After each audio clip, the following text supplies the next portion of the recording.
Welcome back to Man Across New Horizons. I'm dear darling. Shall we see what's going on our lovely island of Fawnhollow today? Well, we'll be vibing out as per usual and talking about, well, whatever the title's talking about, you know. It's a weird sort of situation where you're, you know, in the future compared to my perspective. So you already know what I'm going to be talking about. You already know how this whole thing is going to unfold, whether it be in the next minute or whether it be in about 12 minutes into the episode. Who really knows? Well, here I am, sort of trying to fumble my way around, being like, what should I talk about today? I'm not really sure if I have anything particularly noteworthy to talk about, which I want to talk about, but, you know, I don't know, I'll think of something. Hello everyone, right now in Fawnhallow, it's 5:26 PM on Friday, August 5th, 2022. We're visiting our campsite. Are there any game stuff happening? Oh, the new Mario Kart wave came out. Apparently it's a pretty cool one, from what I heard. Like, I know there's the Sydney stage, I think was one of the things. What else is there? Mushroom Gorge is now in the game, right? Mushroom Gorge is honestly a very fun Mario Kart Wii map. I'm not gonna lie. But there was some other one which I remember people were complaining about because they they felt quite amateurish or something. I don't really recall it off the top of my head, and I don't really read it all that much because I haven't played Mario Kart for quite a while now. Despite the fact I do quite like Mario Kart as a hello, Sarah. I do like Mario Kart quite a lot as a party game, but you know I just haven't really gotten around to it. If anything, what other sort of gaming news happened recently? Let's look at this. Crypto the Necrodancer is apparently getting a DLC. That's pretty cool. I still haven't gotten around to playing Crypto the Necrodancer. I mean, Crypto and Necrodancer I was thinking of recently because it came up in one of Game Maker's Toolkit's videos. He made a video about combining two different genres, about how to integrate them together. Which I thought in itself was rather interesting. You know, the first game I certainly thought of was Pyre, the fact that it's a visual novel but also a sports game with RPG-esque elements over top. But you know, RPG-esque elements I feel like kind of everywhere, aren't they? It's kind of just sort of like what people say to, you know, refer to any sort of progression system within the inherent mechanics of the game rather than the meta mechanics of you know, like levels outside of the game rather than levels of the characters that you will be playing, etc, etc. Cult of the Lamb, it's a cool game which, you know, eventually maybe I'll play, maybe I won't play. Made in Abyss is getting a Game Maker's Toolkit. Oh, there's that video itself. You know, Game Maker's Toolkit, they actually made a, if you haven't seen it, it's on their itch.io or it's on one of the more recent videos. It's something, I can't remember what it's called. It's called like, yeah, I can't remember what it's called. Hold on, let's go find out what it's called because I can't remember off the top of my head. But it's a really interesting sort of interactive demonstration. Get out of it. Can you fix this platformer? That's it. It's basically an interactable sort of demo on he made with some other people on itch.io, which is basically you play a platformer, but then as you play the platformer, you're like, man, these mechanics are total rubbish. It's like so slippery to control. I can't really do anything I like, and it doesn't feel good. And then it's basically he introduces different mechanics in about how or what goes into designing like the movement system within a Game Boy platformer. So at first you can sort of like edit exactly how high, how fast you accelerate, how fast your deceleration is, or your top speed is, etc, etc. And you know, anything to do with movement. I mean, you can alter anything to do with jumping, etc, etc. And slowly throughout the thing, you can see how different effects and parts of a game add to either the game design, the feel, or the fluidity of emotion in a video game, which I thought was, you know, that's pretty cool. Whenever you get those interactive sort of like demos to actually really mess around with those sort of things, one, interactive things are just pretty cool in general, but two, an interactive demo which allows you to have a sort of like peek behind the curtain, honestly, it's awesome. I feel like that's something that should be covered more, and like that'd be awesome to see in all different types of genres, although I'm not sure what sort of genres would lend to it rather well, because platformers obviously lend to it very well because you have simple sliders, I think, which you can tweak. And a lot of the game itself is inherently based around the mechanics. Side note, I suppose it does a very interesting thing where it can introduce a lot of hidden mechanics which are normally quite invisible to the general player, because you might have heard about Coyote Time. I think it's one of the most ubiquitous things I hear talked about, especially on Twitter and that sort of thing, about hidden game mechanics. It's always Coyote Time, lollipopping, and then false probabilities.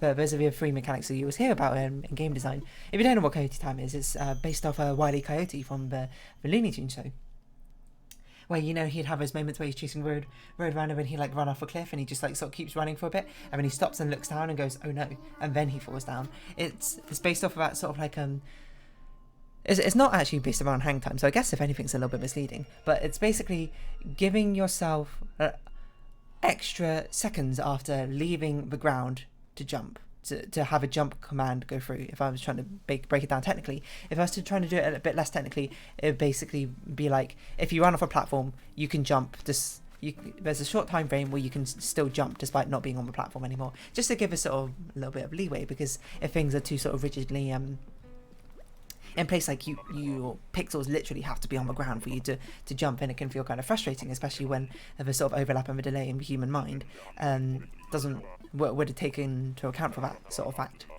It's a nice little thing, which is sort of just like, you know, I never really thought about it, but of course that's something which happens all the time, you know, and I'm sure it sort of feeds into the self where people be like, oh, I'm really good at sort of like timing my jumps just that last second. The really coyote times there, just having your back.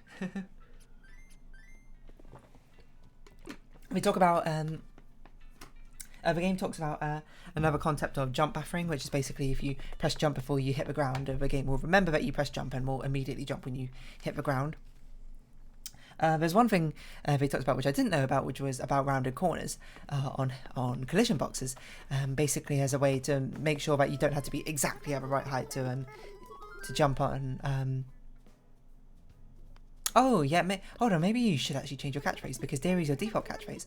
Why don't you go, I don't know why first thing in my mind is that's funny, but doesn't obviously make any sense. It's meant to be like that's funny, but now I'm thinking about it, I suppose you can interpret that differently. Why don't you say, what's like a deer noise? wait, let's have you say doe, like doe. Like a Simpsons sort of way. I'm sorry, I'm using the Joy-Con drifty Joy-Con, so. Doe. There we go, deer pun. But we should have actually done that, because it was not for, it was, that was Fawn's default phrase. But yeah, it was about the hitboxes, about rounding off the corners for the hitboxes to make sure that you don't have to be at the exact perfect height to jump onto a platform, or you don't accidentally hit your head because you were just a little bit too high up. By having rounded corners, you can sort of like slide off them, which is something I've noticed inherently in games, but I didn't really know what caused it. I guess in my mind, I kind of thought it was more an inherent property of the platforms themselves, being sort of like having rounded edges to sort of like or there's some sort of system inside the game where it just be like, oh, you're close enough to a thing, sort of snap you up to that ledge. But then I never really thought about it working on the inverse, where you don't want to sort of like bonk your head on a platform that you're jumping up to if you're trying to go underneath it. So I thought that was quite interesting.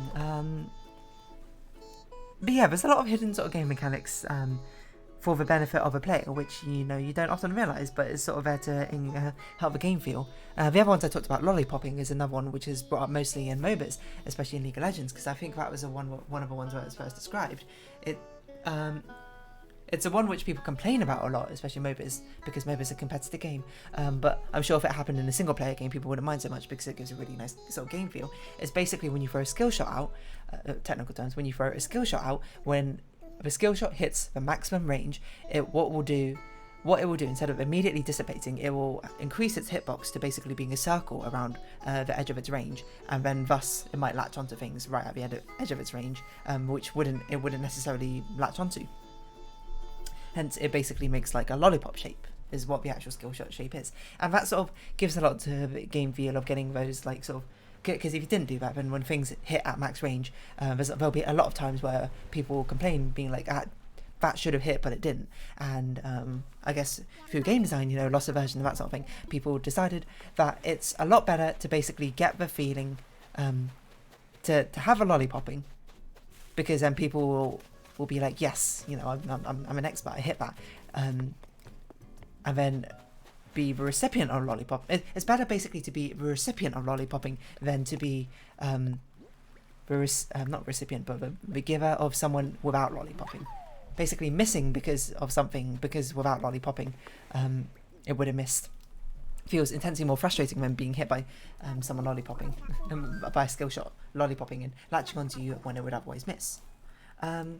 So that one, I suppose, it ends up being a bit more controversial, just due to the fact it was tied up to being with a what's the word? Competitive game. People like, I mean, it's a thing with a lot of competitive games that a lot of times people will say that they want absolute clarity, they want things to be completely transparent and that sort of thing, but a lot of the times from an actual game perspective, you kind of don't really. And I suppose that very sort of nicely leads me on to the next point, the final hidden game mechanic, which is something which I think is used in XCOM and other sort of strategic games where you have probabilities of chances of things happening, is the false probability. Where basically humans are insanely bad at predicting, really sort of like inherently understanding probability. Like you tell someone something's a 50-50, they understand it's heads tails.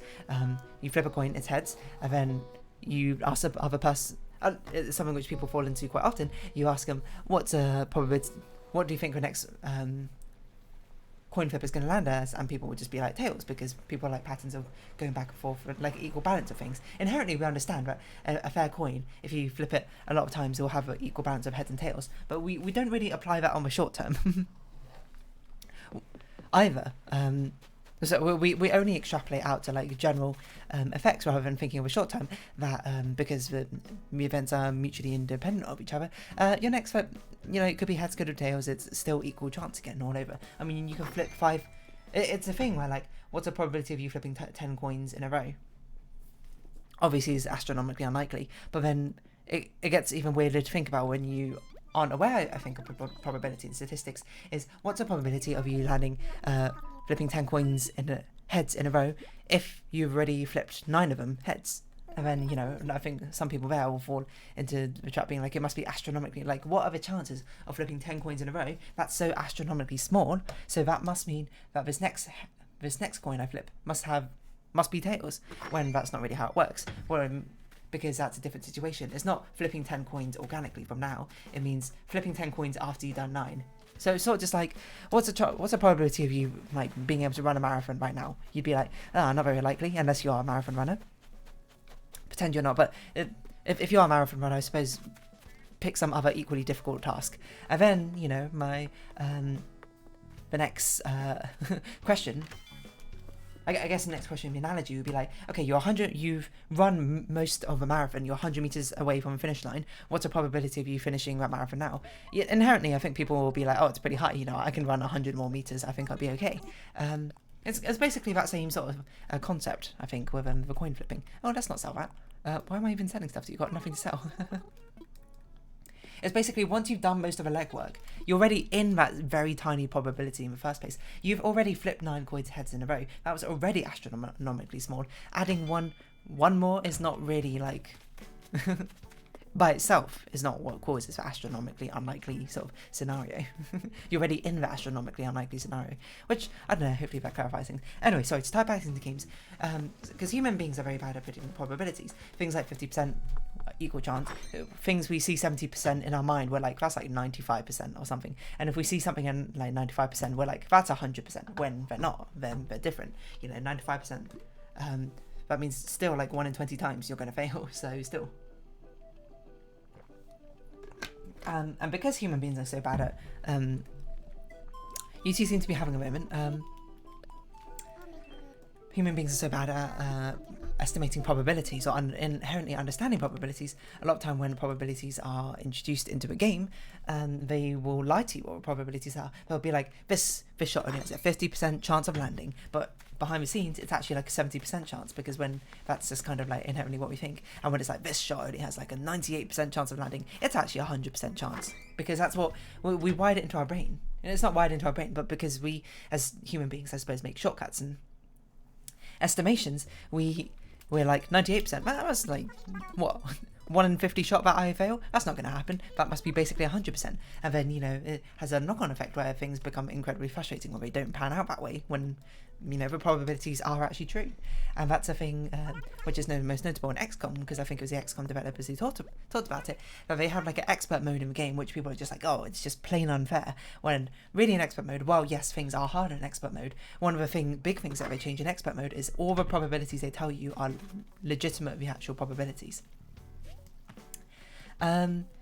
So when it's just like, this thing has a 50% chance of hitting, it actually has a 50% chance, rather than giving you like a extra buffer. I don't know if that's true for every XCOM game or every strategy game, even, mind you, but it's just what I've heard about in as these sort of hidden game mechanics, which I always thought was interesting. Anyway, so the long and short of what I was going to say is like, it would be cool to have these sort of game demo things, which Game Maker's Toolkit has done, but for other game genres as well. Like, what if you had like a mini strategy game demonstration where you could sort of like rewind time, like reset time again, and then like keep taking a shot or whatever, and then you can like adjust exactly how much sort of like leeway or probability charts how much they lie to you. You can give a bit of leeway of how likely or unlikely things are to happen, and seeing basically how you approach a level differently. Like if your ranged weapon suddenly like dropped off in chance to hit, like depending on your distance much more rapidly, then maybe that sort of like insights a really sort of like close combat, intense sort of gameplay style. I don't know, but then maybe you can do like puzzle games. I don't even know what you do in a puzzle game. I guess you have mechanics. It's a bit difficult to really say, but maybe you would have a way of demonstrating like a well-designed puzzle. Like, what if it just threw you into a random puzzle, or basically like no sort of preparation or no sort of leading? Or yeah, maybe that'd be a good demonstration. I guess it's not really interactive necessarily, but you can make it interactive. But the way that puzzle games sort of lead you into the answer to make you feel smart. Something which breaks down how that happens by sort of like setting like you trying to solve a level, and then you trying to solve a similar sort, and then you being like stuck, and then you being like, okay, what if we try this level again, but we had this like very leading prompt right at the beginning, which initially you might be like, if you played that level straight away, you'd be like, what's the point of this thing? It was pointless, but really it sort of subtly told you like the hidden mechanics of this level, or set up some sort of like red herring. Like, I think it was another Game Maker's Toolkit game about like what makes a good puzzle. It was like a Lara Croft Go one or whatever, where you it sets you up to think the wrong perspective, where normally you defeat enemies by having them fall off like a crumbling platform. But while you try to do that with a second enemy on that level, you find out you basically don't have enough movements to do that. So then turns out what you had to do is you had to make yourself fall off a crumbling platform. And then, you know, this is like an interesting sort of like bait and hook. Sorry, not bait and hook, bait and switch. But I don't think that really translates well to puzzle games, because the thing with puzzle games is you always need like fresh perspective on every single level. And a bit of it, probably the biggest problem is that, you know, you can't control the experience people are going to have with it. I suppose you could argue that you can't control the experience people are going to have with the platform as well. Some people might play like the platform and demonstration and be like, wow, these mechanics feel great, rather than, wow, these mechanics feel terrible. I don't know. I suppose it's a sort of like a risk you have to take. Oh, Deidre. Or Deidre. No, Deidre. Yeah, it's Deidre. That's how you pronounce it, right? We have you on Happy in Paradise. We did your fall home, I think that's what it's called. But yeah, I don't know, and any sort of like interactive demonstrations are pretty cool. I'm trying to think of like some cool other interactive demos I've seen in the past. I always think about this one from like the Science Museum, which is one, not just this one in the Science Museum, but the Science Museum in general, which is a museum in London. I don't remember exactly where in London it is, but it's basically full of all these like interactive exhibits. I used to go there when I was younger and absolutely loved it. Because it's full of these interactive exhibits being like, this is exactly how this affects that, this is like the property of this or that. I'm trying to think of a good exhibit off the top of my head of something which really demonstrated it. Like, I remember once we had like this whole exhibit about being spies or whatever, and like, I can't remember why, but I went there with my mother. I don't know why, it was just us two going to the Science Museum. Maybe we were just having a bonding moment, and then I was like, I really want to check out this like spy exhibit, and we went there, and like bless my mum, she didn't, you know, really super know what was going on, but, you know, she abided by me because, you know, she wants me to have fun or whatever, and, you know, I was clearly passionate about this thing, and I had an absolute blast, like, learning about things like forensics, like, and I was quite young, I think, and I would guess I was around 10, things like forensics, like, and DNA, like, all these sort of things about how you collect crime or whatever. Not collect crime, sorry, collect evidence for crime, etc., etc. I can't remember a lot of other things. I think like other spy techniques which you use, like gadgets and gizmos. It's basically a very engaging sort of thing. We got little spy club cards for it as well. Don't really know what I did on mine. I remember I basically like customized the club cards. So, you know, I drew a picture of me and I drew a picture of my mum and like stuck our information on the cards.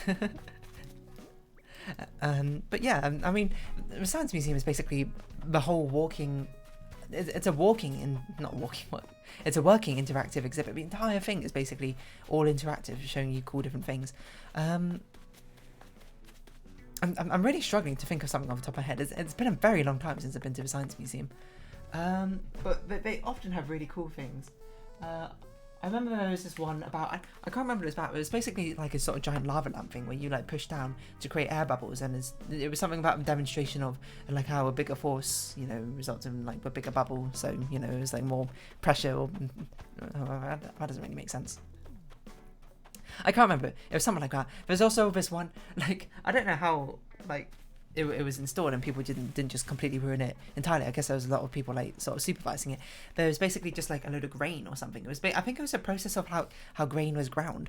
I was completely ignored what was my missions were. I think one of them was food, not food, sorry, fruits.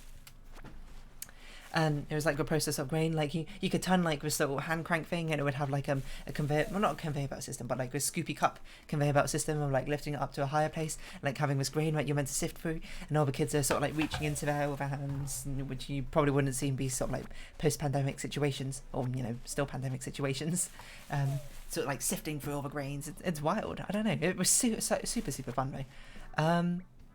They had all these different sort of things. I remember another like visual display exhibit they had these like tubes with these different kind of balls in, and then at first glance you just sort of walk by them because it's like in a corridor, and you're like, you can't really, you're just like, oh, these are just like a cool little pattern. But then it's the sort of thing where you go through the exhibit and you come out like these stairs, and which for some reason I remember eating my packed lunch on a school trip, and then it like shows a picture of like a person or something. I don't really remember.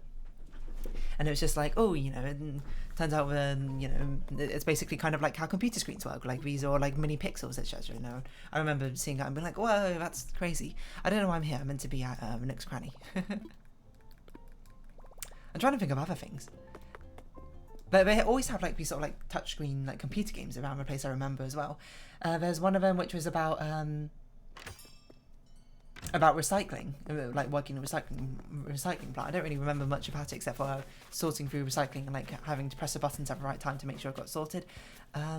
Oh, you know what?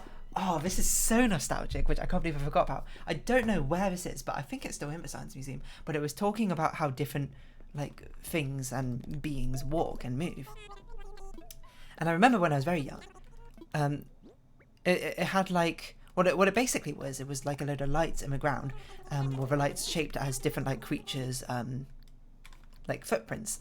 And so like you'd have a human being one where it's just like shoe prints walking like how a normal human being walks, and then you had like cat paw prints with like the way the cats walk on the ground, like that's what they were tracing out. And there was other things like robots. I don't know why robot was there, but it was like about a creature just sort of like hopping on one foot. And there was a load of other ones I can't remember. And I have this memory of there being costumes that you had to be very young, you had to be like 3 or something, or like 2. These costumes you could put on, and like as a child or as a baby, and you can interact with them. I think actually one of them was a baby. And yeah, I don't know, it's stuck in my mind. I don't know if I'm just making that up. Hold on. Science Museum, London, walking exhibit. Anyway, Science Museum is basically one of the coolest museums, I'm not gonna lie.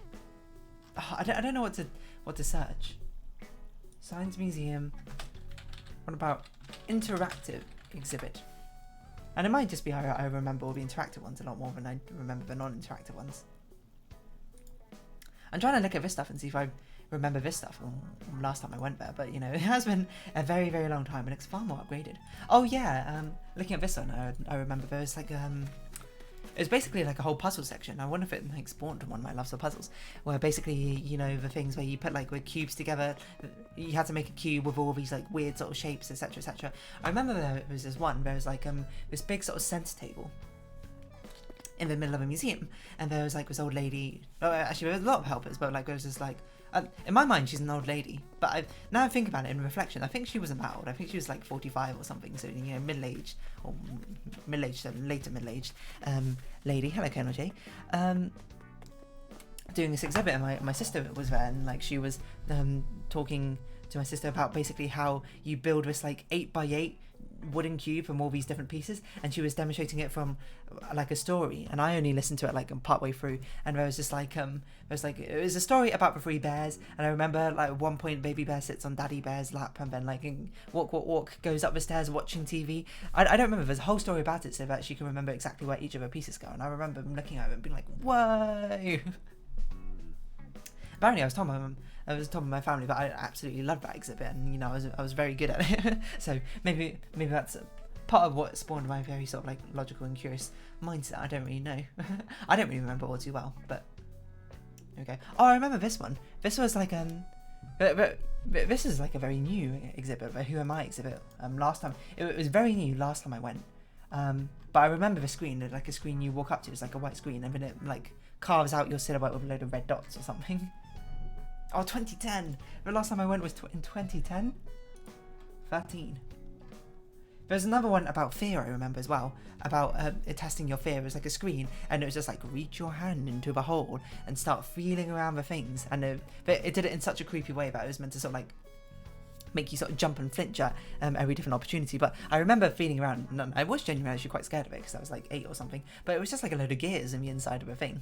There was another one, interactive one about colour blindness. I remember that for some reason. I don't know. Science Museum is very nostalgic for me. I don't know this one. This one's something to do with colours. This one looks like the mill green one. I don't really remember. Anyway, the Science Museum is awesome. If you ever go to you know, travel to London, UK, I'd go to the Science Museum especially if you like any sort of like interactive exhibits and how things work. Even when you're older, I think it's still probably, you know, enticing. But especially if you have children, fantastic place to take them and teach them about things. That's what me thinks. I don't know what this stuff is. I'm just on Getty Images now of interactive exhibits. This is just a bear museum. A teddy bear museum in China. I've been to one, I can't remember where, like Croatia or something. No, not Croatia. Czech Republic? Czechia, sorry. Maybe? I don't remember. I don't know what these ones are. These interactive ones are like so much more fancy. Science Museum. I wonder if they have like archives of basically the old exhibits that we used to have when like I was super young. So I can sort of be nostalgic about it. Wonder Lab Plus. I don't know what this is, but this must be make and do games, quizzes, videos. Your world get messy. Space. Right? I don't know what that is. Maybe it'll be cool to go back to it again. I don't know. What on earth is... I just want to see like list of current exhibits and that sort of thing. When, who, families, adults. You can filter by adults. What? Event? An exhibition? No. That's not what I want. I want like a walkthrough tour of a science museum. I think admission is free now as well, so you know, even better. I don't know, this stuff looks so different from how I remember it, but it looks like it's so much more fun. But anyway, interactive demos, that's basically the long and short of it. Super fun. Oh, I remember this other one about like you trying to choose a healthy life for this human being so he could live as long as possible, and you had to choose things like, oh, you know, what should this guy drink? Would he drink like a carrot juice, a glass of wine, 3 glasses of wine, 5 glasses of wine or something? And then, you know, obviously you choose carrot juice, but like how many, like what should he eat? Should he have like a healthy salad, fast food, or like nothing or something like that? And you're meant to choose like healthy food. And I remember it so well because I remember at the stage when he's like elderly and he's really old, it's like, what are you meant to drink? And it's again carrot juice, one glass of wine, like 3 glasses of wine, or like a whole bottle or something. And I chose carrot juice when it was like, studies show actually your life expectancy is increased if you drink a little, just a small amount of wine when you're older. Which I don't think it should necessarily be better than carrot juice. I think it's probably tied in with like it being a stress reliever or something. I think it's just like a correlation rather than a causation. Oh, I remember this other one where it's basically this giant pole, and it was another interactive one. A giant pole. It was just like, do not touch a giant metal pole, and in that middle section of a pole, it basically looked like a nuclear reactor. There was a thinner metal pole in the middle, and it was surrounded by like these other metal poles. So you could reach your hand in, but you know, you had to like flatten out your palm and sort of like sneak it in, or you have really small hands to touch your middle. And then when you touch your middle, it zapped you with electric shock. Not like a deadly one or anything, but enough to make you go, ow. I think it was something about reverse psychology. Like there's a little bit of writing about it being like, oh, you know, wasn't it rather tempting to touch it? Did you actually touch it? I would say I didn't touch it. I went with my friend and he touched it like almost immediately. I was like, it says do not touch. I'm not going to touch it. Wild, isn't it? Anyway, the Science Museum's full of awesome stuff. I'm not going to lie, it's probably even cooler now, is all I can imagine. So basically, more of those interactive demos or video games would be a super awesome thing to see, I think. And I'm going to round off this episode here. So if you have been watching, thank you very much. It's been Animal Crossing New Horizons. I've been Dear Darling. Any likes, comments, subscription, shares, I greatly appreciate it. Join my Dear Darling Discord, follow me on Twitter down below. Hope we see each other again, but for now, it's our farewell. So until next time, bye bye for now.